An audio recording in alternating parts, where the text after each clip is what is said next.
அதிகாரம் 9. அன்றியும் அவர் அவர்களை நோக்கி, இங்கே நிற்கிறவர்கள் சிலர் தேவனுடைய ராஜ்யம் பலத்தோடு வருவதைக் காணுமுன் மரணத்தை ருசி பார்ப்பதில்லை என்று மெய்யாகவே உங்களுக்குச் சொல்லுகிறேன் என்றார். 6 நாளைக்கு பின்பு இயேசு பேதுருவையும் யாக்கோபையும் யோவானையும் அழைத்து உயர்ந்த மலையின் மேல் அவர்களை தனியே கூட்டிக் கொண்டு போய் அவர்களுக்கு முன்பாக மறுரூபமானார்.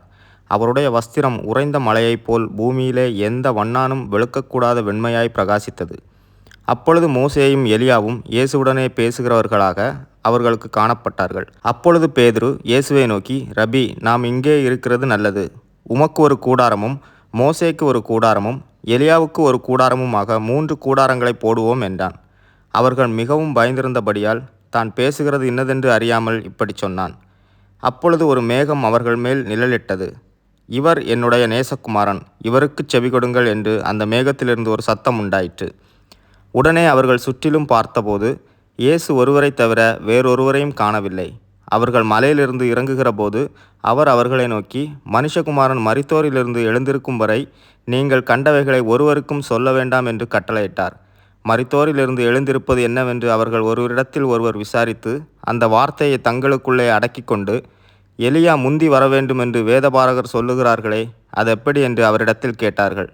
அவர் பிரதியுத்தரமாக, எலியா முந்தி வந்து எல்லாவற்றையும் சீர்படுத்துவது மெய்தான். அல்லாமலும் மனுஷகுமாரன் பல பாடுகள் பட்டு அவமதிக்கப்படுவார் என்று அவரை குறித்து எழுதியிருக்கிறதே, அது எப்படி என்றார். ஆனாலும் எலியா வந்தாயிற்று. அவனை குறித்து எழுதியிருக்கிற பிரகாரம் தங்களுக்கு இஷ்டமானபடி அவனுக்கு செய்தார்கள் என்று உங்களுக்கு சொல்லுகிறேன் என்றார். பின்பு அவர் சீஷரிடத்தில் வந்தபோது அவர்களை சுற்றி திரளான ஜனங்கள் நிற்கிறதையும் அவர்களோட வேதபாரகர் தர்க்கிக்கிறதையும் கண்டார். ஜனங்கள் எல்லாரும் அவரை கண்டவுடனே மிகவும் ஆச்சரியப்பட்டு ஓடி வந்து அவருக்கு வந்தனம் செய்தார்கள். அவர் வேதபாரகரை நோக்கி, நீங்கள் இவர்களோட என்னத்தை குறித்து தர்க்கம் பண்ணுகிறீர்கள் என்று கேட்டார். அப்பொழுது ஜனக்கூட்டத்தில் ஒருவன் அவரை நோக்கி, போதகரே, ஊமையான ஒரு ஆவி பிடித்த என் மகனை உம்மிடத்தில் கொண்டு வந்தேன். அது அவனை எங்கே பிடித்தாலும் அங்கே அவனை அலக்களிக்கிறது. அப்பொழுது அவன் நுரை தள்ளி பல்லை கடித்து சோர்ந்து போகிறான். அதை துரத்துவிடும்படி உம்முடைய சீஷரிடத்தில் கேட்டேன், அவர்களால் கூடாமற் போயிற்று என்றான். அவர் பிரதியுத்தரமாக, விசுவாசம் இல்லாத சந்ததியே, எதுவரைக்கும் நான் உங்களோடு இருப்பேன்? எதுவரைக்கும் உங்களிடத்தில் பொறுமையாய் இருப்பேன்? அவனை என்னிடத்தில் கொண்டு வாருங்கள் என்றார். அவனை அவரிடத்தில் கொண்டு வந்தார்கள். அவரை கண்டவுடனே அந்த ஆவி அவனை அலக்களித்தது. அவன் தரையிலே விழுந்து நுரைத்தள்ளி புரண்டான். அவர் அவனுடைய தகப்பனை நோக்கி, இது இவனுக்கு உண்டாகி எவ்வளவு காலமாயிற்று என்று கேட்டார்.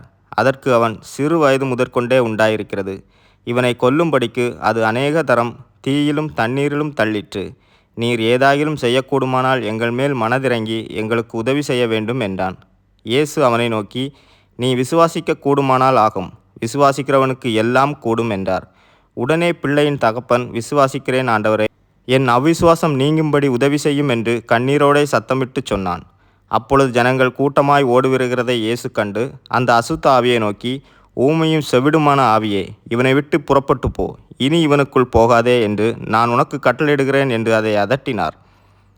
அப்பொழுது அது சத்தமிட்டு அவனை மிகவும் அலக்களித்து புறப்பட்டு போயிற்று. அவன் செத்துப்போனான் என்று அநேகர் சொல்லத்தக்கதாக செத்தவன் போல் கிடந்தான்.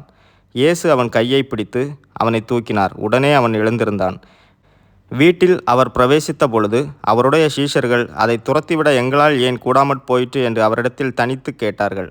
அதற்கு அவர், இவ்வகை பிசாசு ஜபத்தினாலும் உபவாசத்தினாலுமே அன்றி மற்றெந்த விதத்தினாலும் புறப்பட்டு போகாது என்றார்.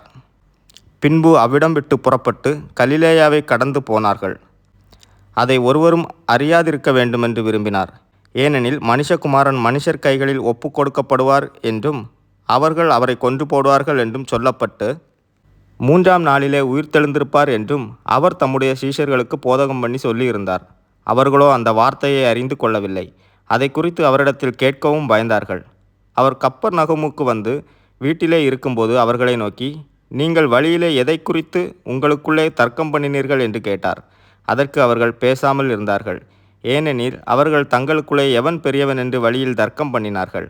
அப்பொழுது அவர் உட்கார்ந்து 12 அழைத்து, எவனாகிலும் முதல்வனாயிருக்க விரும்பினால் அவன் எல்லாருக்கும் கடையானவனும் எல்லாருக்கும் ஊழியக்காரனுமாய் இருக்க கடவன் என்று சொல்லி, ஒரு சிறு பிள்ளையை எடுத்து அதை அவர்கள் நடுவிலே நிறுத்தி அதை அணைத்து கொண்டு, இப்படிப்பட்ட சிறு பிள்ளைகளில் ஒன்றை என் நாமத்தினால் ஏற்றுக்கொள்ளுகிறவன் என்னை ஏற்றுக்கொள்ளுகிறான். என்னை ஏற்றுக்கொள்ளுகிறவன் என்னை அல்ல, என்னை அனுப்பினவரை ஏற்றுக்கொள்ளுகிறான் என்றார். அப்பொழுது யோவான் அவரை நோக்கி, போதகரே, நம்மை பின்பற்றாதவன் ஒருவன் உமது நாமத்தினாலே பிசாசுகளை துரத்துகிறதைக் கண்டோம். அவன் நம்மை பின்பற்றாதவன் ஆனதால் அவனை தடுத்தோம் என்றான். அதற்கு இயேசு, அவனை தடுக்க வேண்டாம். என் நாமத்தினாலே அற்புதம் செய்கிறவன் எளிதாய் என்னை குறித்து தீங்கு சொல்ல மாட்டான். நமக்கு விரோதமாய் இராதவன் நமது பட்சத்தில் இருக்கிறான். நீங்கள் கிறிஸ்துவினுடையவர்களாய் இருக்கிறபடியினாலே என் நாமத்தின் நிமித்தம் உங்களுக்கு ஒரு கலசம் தண்ணீர் குடிக்க கொடுக்கிறவன் தன் பலனை அடையாமற் போவதில்லை என்று மெய்யாகவே உங்களுக்கு சொல்லுகிறேன். என்னிடத்தில் விசுவாசமாய் இருக்கிற இந்த சிறியரில் ஒருவனுக்கு இடறல் உண்டாக்குறவன் எவனோ அவனுடைய கழுத்தில் ஏந்திரக்கல்லை கட்டி சமுத்திரத்தில் அவனை தள்ளி போடுகிறது அவனுக்கு நலமாயிருக்கும். உன் கை உனக்கு இடறல் உண்டாக்கினால் அதை தரித்து போடு. நீ 2 கையுடையவனாய் அவியாத அக்கினியுள்ள நரகத்திலே போவதை பார்க்கிலும் ஊனனாய் ஜீவனுக்குள் பிரவேசிப்பது உனக்கு நலமாயிருக்கும்.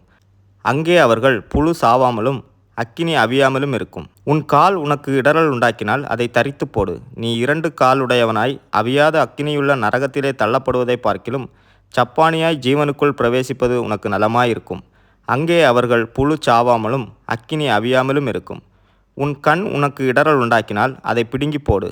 நீ 2 கண்ணுடையவனாய் நரக அக்கினியிலே தள்ளப்படுவதை பார்க்கிலும் ஒற்றை கண்ணனாய் தேவனுடைய ராஜ்யத்தில் பிரவேசிப்பது உனக்கு நலமாயிருக்கும். அங்கே அவர்கள் புழு சாவாமலும் அக்கினி அவியாமலும் இருக்கும். எந்த பலியும் உப்பினால் உப்பிடப்படுவது போல எந்த மனுஷனும் அக்கினியினால் உப்பிடப்படுவான். உப்பு நல்லதுதான். உப்பு சாரமற்று போனால் அதற்கு எதினாலே சாரம் உண்டாக்குவீர்கள்?